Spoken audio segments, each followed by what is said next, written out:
خاندان میں ایسی سچویشن ہو جاتی ہے کہ سارے ایک بات کہہ رہے ہوتے ہیں اور آپ ایک بات کہہ رہے ہوتے ہیں اور آپ ہی صحیح بات کہہ رہے ہوتے ہیں، لیکن وہ ان کی سمجھ میں نہیں آتی اور الٹا آپ کے خلاف باتیں بنانا شروع کر دیتے ہیں، اور آپ اپنے آپ کو بالکل تنہا محسوس کرتے ہیں کہ شاید میں ہی غلط ہوں. نہیں، آپ غلط نہیں ہوتے، لیکن ان کو آپ کی بات سمجھ نہیں آ رہی. تو وہ جو ایک تنہائی کا سا یا لونلی نیس کا یا ایک اکیلے پن کا احساس ہوتا ہے، کوئی بھی میرے ساتھ نہیں، کوئی بھی میرا ساتھ نہیں دے رہا، کوئی بھی میری مدد نہیں کر رہا، کوئی بھی مجھے سپورٹ نہیں دے گا، تو پھر دل نہیں ٹوٹنا چاہیے. کوئی بات نہیں، اللہ ہے نا، اللہ کافی ہے مجھے. اگر اللہ کی نظر میں میری یہ بات، میرا یہ فیصلہ، میرا یہ کام درست ہے تو مجھے کسی کی بھی پرواہ نہیں ہے. تو انسان غنی ہو جاتا ہے، اللہ اس کو بے پرواہ کر دیتا ہے، اللہ اس کے دل سے غم دور کر دیتا ہے، اللہ لوگوں کے چھوڑنے کا غم اس سے ہٹا دیتا ہے کہ کوئی بات نہیں. بعض اوقات آپ کو کوئی بڑا اہم کام کرنا ہوتا ہے، کوئی اچھا پروجیکٹ لے کے آپ چلتے ہیں، آپ ایک دوست سے بات کرتے ہو، کہتے ہیں یہ دیوانگی ہے، ایسی تمہارا خیال ہے. دوسری سجیشن وہ بھی کوئی کام کی نہیں، تیسری وہ بھی. آپ سوچتے ہیں کہ کسی کو میری بات ہی نہیں سمجھ آتی، کوئی میرا ساتھ ہی دینے کو تیار نہیں. ایسے تمام دل ٹوٹنے والے ٹائمز پر حسبی اللہ و نعم الوکیل، اگر میں ایک خیر کا کام لے کر چلی ہوں تو اللہ میری مدد کرنے والا ہے. کیونکہ ہم دیکھیے کہ دنیا میں بڑے کام صرف ان لوگوں نے کیے ہیں جن کا حوصلہ بلند ہوتا ہے، جن کا توکل پھر اللہ کی ذات پر ہوتا ہے کہ یہ ہوگا، اللہ کرے گا، کرنے والا اللہ ہے. میں طریقہ کروں گی، سبب اختیار کروں گی، محنت کروں گی، لیکن برکتیں اور رحمتیں تو اللہ ہی کی طرف، فضل تو اللہ کی طرف. اللہ ذو فضل عظیم، بڑا فضل تو اللہ کے پاس ہے. ہم لوگوں کے ہاتھوں کی طرف دیکھتے ہیں، لوگوں کے خزانے کی طرف دیکھتے ہیں، اصل خزانوں کا مالک کون ہے اور ان لوگوں کا بھی مالک کون ہے؟ وہ بھی اللہ ہے. ان کے دل بھی اللہ کے ہاتھ میں، وہی انہیں توفیق دے گا تو خیر کے کام میں ساتھ دیں گے، نہیں تو نہیں دیں گے. تو کوئی بھی ایسا موقع جہاں آپ کے اپنے پیارے آپ کا ساتھ نہ دیں، وہاں بھی دل چھوٹا نہ کریں، وہاں بھی آپ کا دل نہیں ٹوٹنا چاہیے، کیونکہ اللہ آپ کے ساتھ ہے. تو فَإِن تَوَلَّوْا، اگر یہ منہ موڑ جائیں، آپ کا ساتھ نہ دیں، تو آپ حسبی اللہ کہیں، لا الہ الا ہو کہیں، علیہ توکلت کہیں، وہو رب العرش العظیم کہیں. ایک چھوٹی سی دعا کے اندر ہر پارٹ جو ہے اس کا بہت پاورفل ہے. یعنی اللہ مجھے کافی ہے، اللہ کے سوا کوئی معبود نہیں ہے، میرا بھروسہ اس پر ہے، مجھے اس کی مدد کا یقین ہے، میں اس کی طرف رجوع کرتا ہوں، وہ میری مدد کرے گا. وہ ساری مخلوق کا مالک اور مخلوق میں سے سب سے عظیم ترین مخلوق کا بھی وہی رب ہے، وہی مالک ہے، وہی خالق ہے. تو میں اس کا سہارا لیتا ہوں. تو یہ ان مبارک دعاؤں میں سے ہے جن کے پڑھنے کا اللہ تعالیٰ نے خود نبی صلی اللہ علیہ وسلم کو قل کہہ کے حکم دیا. آپ کہیے، آپ پڑھیے، یہ آپ کو فائدہ ہوگا. ایسے تھوڑی کہ اللہ تعالیٰ کے پڑھیے اور پڑھتے ہوئے چھوڑ دیں اور پھر پرواہ نہ کرے. کیسے ہو سکتا ہے؟ جو چیز اللہ تعالیٰ نے خود سکھا دی اس سے بہتر کیا ہو سکتا ہے کہ یہ آپ کو فائدہ دے گا. آپ دیکھیے کہ بعض اوقات بہت ساری چیزیں انسان کو ڈراتی ہیں. فیوچر کا خوف ہوتا ہے، جادو کا، ٹونے کا، اس کا، وہ جن، شریر، دشمن، رات کا اندھیرا ڈراتا، پتہ نہیں کیا کیا چیزیں، یعنی بہت سی چیزیں خوف دلاتی ہیں انسان کو. تمہارا کیا بنے گا، تمہارا کوئی فیوچر نہیں، تمہارے بڑھاپے کا ساتھی کون ہوگا، تمہاری اولاد تمہیں نہیں پوچھتی، تمہارا شوہر تمہیں نہیں پوچھتا، تمہارے لیے رزق کا کوئی سبب نہیں. کئی چیزیں انسان کو شیطان ڈراتا رہتا ہے نا. ایسے سارے موقعوں پر حسبی اللہ، جب تک اللہ ہے نا میری زندگی میں، کسی چیز کی کمی نہیں، کیونکہ اسباب بھی وہ مہیا کرتا ہے، دعائیں بھی وہ قبول کرتا ہے، عبادت بھی اسی کے لیے ہے، اور وہ سب کچھ کر سکتا. کیا فکر کی ضرورت ہے؟ توکل کریں، بھروسہ کریں. ابو درداء کہتے ہیں کہ جو شخص یہ دعا صبح و شام 7 دفعہ پڑھے، اللہ تعالیٰ اسے تمام فکروں سے کافی ہو جاتا ہے، ساری فکر اس کی ختم ہو جاتی ہے. اور جب آپ پڑھیں نا تو اس طرح سوچ کے پڑھیں، حسبی اللہ لا الہ الا هو علیہ توکلت وہو رب العرش العظیم. جو بھی نیکی کا کام آپ کرنا چاہیں، کیونکہ کچھ لوگوں کا حال یہ ہوتا ہے جب ان سے کچھ بھی کہا جاتا نہیں کر لو، کہتے ہیں میں نہیں کر سکتا، آئی ڈونٹ تھنک کہ میں کس قابل ہوں، میں تو اس قابل نہیں، مجھ سے نہیں ہوگا، میرا نہیں خیال میں کر پاؤں گی، مجھے نہیں لگتا کہ میں یہ پڑھ پاؤں گی یا وہ کر لوں گی. ایسے جملے ہی زبان سے نہ نکالیں. اس وقت کیا کریں؟ اللہ کی مدد ہوگی تو انشاءاللہ میں کر لوں گی، اللہ میری مدد کرے گا. حسبی اللہ لا الہ الا اللہ اللہ ہے نا, اللہ کروائے گا. مشکل سے مشکل وقت, انہونی چیزیں, اور جب آپ کو اللہ کا سہارا مل جاتا ہے نا, آپ تنہا نہیں ہوتے. اور جب آپ تنہا نہیں ہوتے, اکیلے نہیں ہوتے, تو آپ کو غم ختم ہو جاتا ہے, آپ کی زندگی سے غم رخصت ہو جاتا ہے. ٹھیک ہے, قریب و مجیب. آپ یقین کریں, دل بھر کے کلمات پڑھے نا, مجھے تو اپنے سینے میں ایک ٹھنڈک محسوس ہوتی, یعنی فزیکل فیلنگ بھی میری بدل جاتی. وہ قریب ہے, اس سے زیادہ تو کوئی قریب ہمارے ہو ہی نہیں سکتا. ہم انسانوں کو قریب سمجھتے ہیں, نہیں, ان کی تو اپنی بہت سی مشکلات ہیں, وہ تو اپنے لیے بھی کافی نہیں ہے, ہمارے لیے کہاں ہوں گے. اور پھر میری دعاؤں کو بھی وہ سننے والا ہے, اس لیے مجھے کس بات کا فکر ہو, کس بات کا غم. تو یہ دعا دین و دنیا کی پریشانی دور کرنے کا ذریعہ ہے, ہر مصیبت سے کفایت کرتی ہے جو بندے کو پریشان کرتی ہے. اسباب اختیار کرنے کے بعد اللہ پر بھروسہ کرنا ہی کامل توحید ہے. اللہ پر توکل کرنا اللہ کے کافی ہونے کا سبب ہے. اور یہ کلمہ توحید جو ہے نا, لا الہ الا ہو, اس کی بنا پر انسان کو دنیا اور آخرت میں نجات ملتی ہے. آخرت میں جنت کی کنجی بھی یہی ہے, توحید خالص. اور جب مشکل میں آپ نے سب کو چھوڑ دیا نا, صرف اللہ کو پکڑا, تو آپ کی توحید پکی ہو گئی. اور پھر آپ نے اس دعا میں توحید, توکل اور اللہ کے رب ہونے کا وسیلہ پکڑا. اور کبھی یہ دعا جو ہے طلب کی بجائے خبر کے صیغے میں بھی مانگی جاتی ہے, مطلب صرف اللہ کے بارے میں اچھا گمان اپنا رکھنے کو.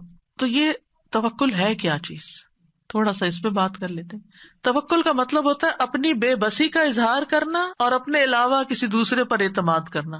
میں کمزور ہوں, میرے پاس کچھ نہیں, تو ہی سب کچھ ہے. اور دینی معنی میں توکل کیا ہوتا ہے, دنیا اور آخرت کے فوائد و نقصانات کے معاملے میں دل کا اللہ تعالی کی ذات پر اعتماد کرنا, اور یہ ایمان رکھنا کہ اللہ کے سوا کوئی عطا نہیں کر سکتا, نہ روک سکتا, نہ نقصان دے سکتا, نہ نفع دے سکتا, سب کچھ اسی کے اختیار میں. ابن الجوزی کہتے ہیں یہ اللہ پر بھروسہ کرتے ہوئے اللہ کی اچھی تدبیر کی بنا پر اپنے معاملے کو اللہ کے سپرد کر دینا ہے, اللہ پر اعتماد کرنا ہے. خرابی کہتے ہیں توکل یہ کہ اللہ سے اچھا گمان رکھا جائے کہ اللہ یہ کام کر دے گا. توکل اللہ کے وعدوں پر دل کا اطمینان ہوتا ہے. ابن تیمیہ کہتے ہیں اللہ پر توکل کرنا فرض ہے اور بڑے فرائض میں سے ہے, جیسا کہ اللہ کے لیے اخلاص اپنانا واجب ہے. اور اللہ نے کئی آیات میں توکل کرنے کا حکم دیا ہے. یہ وضو کرنے کے حکم غسل جنابت کے حکم سے بھی بڑا حکم ہے, اور اللہ نے اپنے علاوہ کسی اور پر توکل سے منع کیا. یعنی وضو کا حکم تو ایک دفعہ آیا نا, جنابت سے غسل کا حکم تو قرآن میں ایک دفعہ آیا, توکل کا حکم کئی دفعہ آیا. تو ہم وضو کا اہتمام تو ضرور کرتے ہیں, پاکیزہ ہونے کا اہتمام کرتے ہیں, لیکن جب توکل کی باری آتی ہے تو ہم فیل ہو جاتے ہیں, وہ ہمیں یاد نہیں رہتا. پھر سعید بن جبیر کہتے ہیں اللہ پر توکل کرنا ایمان کا خلاصہ ہے. ابو محمد سہل کہتے ہیں مقامات میں توکل سے زیادہ باعزت کوئی اور مقام نہیں. اللہ تعالیٰ اپنے نبی کو حکم دیتے ہیں فَتَوَكَّلْ عَلَى اللَّهِ إِنَّكَ عَلَى الْحَقِّ الْمُبِينِ, پورا کانفیڈینس دیا, آپ اللہ پہ بھروسہ کیجئے, آپ واضح حق پر ہیں, آپ سچ پر ہیں. ایک اور جگہ پر ہے وَتَوَكَّلْ عَلَى الْحَيِّ الَّذِي لَا يَمُوتُ وَسَبِّحْ بِحَمْدِهِ, اس زندہ ہستی پر بھروسہ کیجئے, یعنی اللہ پر جو نہیں مرے گا, اور اس کی حمد کے ساتھ تسبیح کیجئے. ہم کس پر بھروسہ کر رہے ہوتے ہیں؟ انسانوں پر جو کہ ختم ہو جانے والے. مومنوں کو حکم دیا وَعَلَى اللَّهِ فَلْيَتَوَكَّلِ الْمُتَوَكِّلُونَ, وہ توکل کرنے والوں کو اللہ پر توکل کرنا چاہیے. رب المشرق والمغرب لا الہ الا هو فاتخذہ وکیلا, مشرق اور مغرب کا رب ہے, اس کے سوا کوئی معبود نہیں, سو اسی کو کارساز بناؤ, اس کو اپنا کام درست کرنے والا سمجھو. توکل اللہ پر ایمان ہونے کی علامت ہے. توکل وہی کر سکتا ہے جس کا اللہ پر ایمان ہو. جس کے پاس ایمان نہیں اس کا توکل بھی نہیں ہوتا. جتنا ایمان زیادہ ہوگا اتنا توکل زیادہ ہوگا, جتنا ایمان کم ہوگا اتنا توکل کم ہوگا, جتنا توکل کم ہوگا اتنا ایمان کم ہوگا, جتنا توکل بڑھے گا اتنا ایمان بڑھے گا. دونوں لازم و ملزوم ساتھ ساتھ بڑھتے جاتے ہیں. یہ اسلام لانے کا تقاضا ہے. موسیٰ علیہ السلام نے کہا میری قوم ان کنتم آمنتم باللہ فعلیہ توکلوا ان کنتم مسلمین, اگر مسلمان ہو نا تو پھر دشمن سے نہیں ڈرو, اللہ سے ڈرو, اللہ پہ بھروسہ کرو, کیونکہ نفع نقصان کا مالک تو صرف وہ ہے. بندوں پہ جب آپ بھروسہ کرتے ہیں نا وہ بھول جاتے ہیں, اوہ سوری آپ نے یہ کام کہا تھا, سوری یہ وجہ ہوگی تھی میں ٹائم پر نہیں پہنچ سکا. کئی مشکلات ان کی زندگی میں ہوتی ہیں, وہ خود بھی نہیں رہتے. لیکن اگر آپ اللہ پہ بھروسہ کرتے ہیں تو اللہ تعالیٰ کو ہمیشہ ہے, ہمیشہ رہے گا, اور وہ ہمیشہ مدد کر سکتا ہے. حالات تبدیل ہوتے رہتے ہیں، لوگ آپ کی زندگی میں تبدیل ہوتے رہتے ہیں، جگہیں تبدیل ہوتی رہتی ہیں، سچویشن تبدیل ہوتے رہتے ہیں، لوگوں کی لائلٹیز تبدیل ہوتی رہتی ہیں، لوگوں کے دل بدلتے رہتے ہیں، مالی حالات بدلتے رہتے ہیں. اس دنیا میں ہر لمحہ ایک چینج آ رہا ہوتا ہے، غیر محسوس چینج، اور بعض اوقات ہم اس کو ٹیکل نہیں کر سکتے کیونکہ ہمارے اندر بھروسہ نہیں ہوتا، توکل نہیں ہوتا. جو توکل کرتا ہے وہ ہر تبدیلی کے اندر کام ہوتا ہے. موسم بدل رہا ہے، کوئی بات نہیں، کوئی بھی چیز پسند کے خلاف، کوئی بات نہیں، سب ٹھیک ہو جائے گا. تو اللہ سبحانہ وتعالی نہ ہم سے غافل ہے اور نہ ہی ہم سے دور ہے، اس لیے کسی اور کو کارساز بنانے کی بجائے اسی کو سہارا سمجھا جائے، کیونکہ جو اللہ کے سوا دوسروں کو سہارا بناتا ہے تو ایسے سہارے کمزور ہوتے ہیں. مکڑی کا گھر، اس کی مثال دی گئی قرآن میں. تو ہر کام کا ارادہ کرنے کے بعد اللہ پہ بھروسہ کرے. فَإِذَا عَزَمْتَ فَتَوَكَّلْ عَلَى اللَّهِ، عزم کر لیا توکل اللہ پر. لوگوں کا ڈر ہو تو بھی توکل اللہ پر، لوگ منہ موڑ رہے ہو تو توکل اللہ پر، کوئی چیز غم زدہ کرتی ہے توکل اللہ پر، جان کو خوف لاحق ہے توکل اللہ پر. جیسے جادوگروں نے کہا تھا فرعون کے مقابلے میں، فقد ما انت قاد، جو فیصلہ کرنا کر لو، ہم تو اللہ کی طرف جانے والے، تم ہمارا کیا بگاڑ لو گے. جادوگر تھے، کس حرام کام میں پڑے ہوئے تھے، ایمان آیا کہاں پہنچ گئے، سارا ڈر ہی نکل گیا اندر سے. جب کسی کی سازشوں کا علم ہو، کوئی چالیں چل رہا ہے ہمارے خلاف، توکل اللہ پہ، کیونکہ ہم نہیں نبٹ سکتے لوگوں کی چالاکیوں سے، اللہ نبٹنے والا کافی ہے. دشمنوں کا خوف ہو، کوئی بھی مدد اور نصرت چاہیے، توکل اللہ پہ.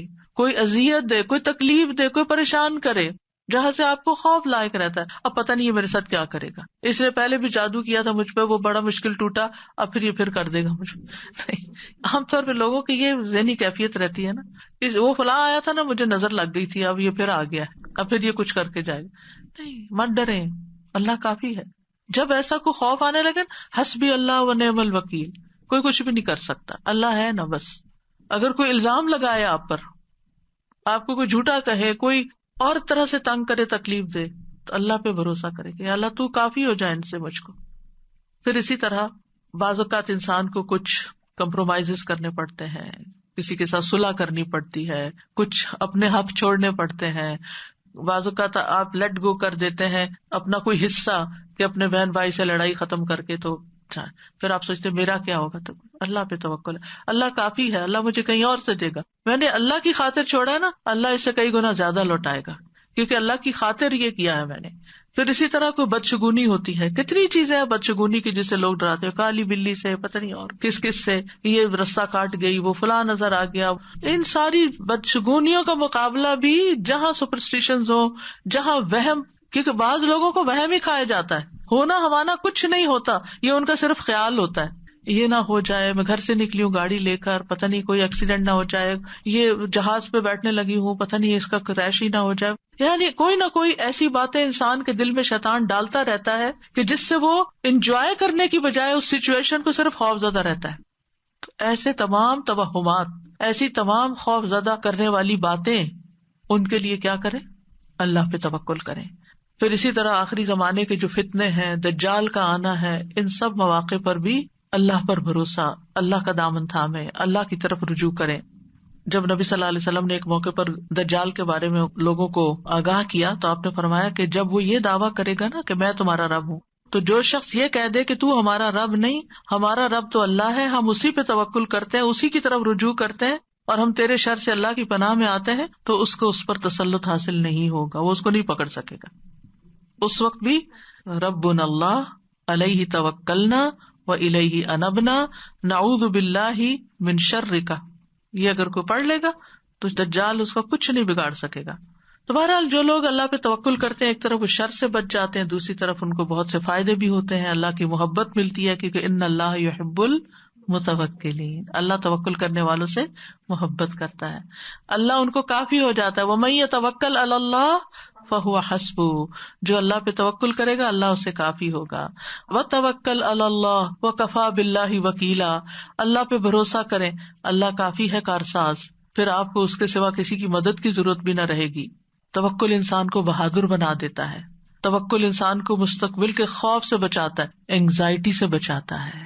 انگزائٹی میں یہی ہوتا ہے نا کہ پتہ نہیں ابھی کیا ہوگا، پتہ نہیں ابھی ہوگا کہ نہیں، پر بے چینی بے قراری، تو توکل آپ کو اطمینان میں ڈال دیتا ہے، شیطان سے حفاظت ملتی ہے، وہم دور ہو جاتے ہیں، آخرت میں بڑا اجر ہے۔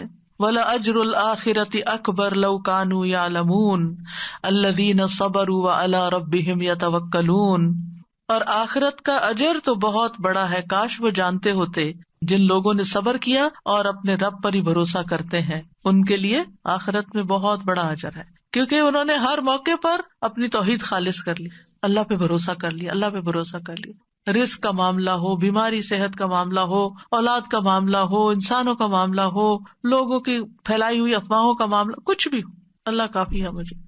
یعنی ایسے لوگ زندگی میں سب سے زیادہ پرسکون ہوتے ہیں جو اپنے معاملات اللہ کے سپرد کر دیتے ہیں۔ تو اس لیے کوئی بھی چیز جب آپ کے دل میں گھبراہٹ ذرا سی بھی ڈالے، فوراً پڑھے حسبنا اللہ و نعم الوکیل، یا حسبی اللہ و نعم الوکیل، حسبی اللہ لا الہ الا هو علیہ توکلت وہو رب العرش العظیم۔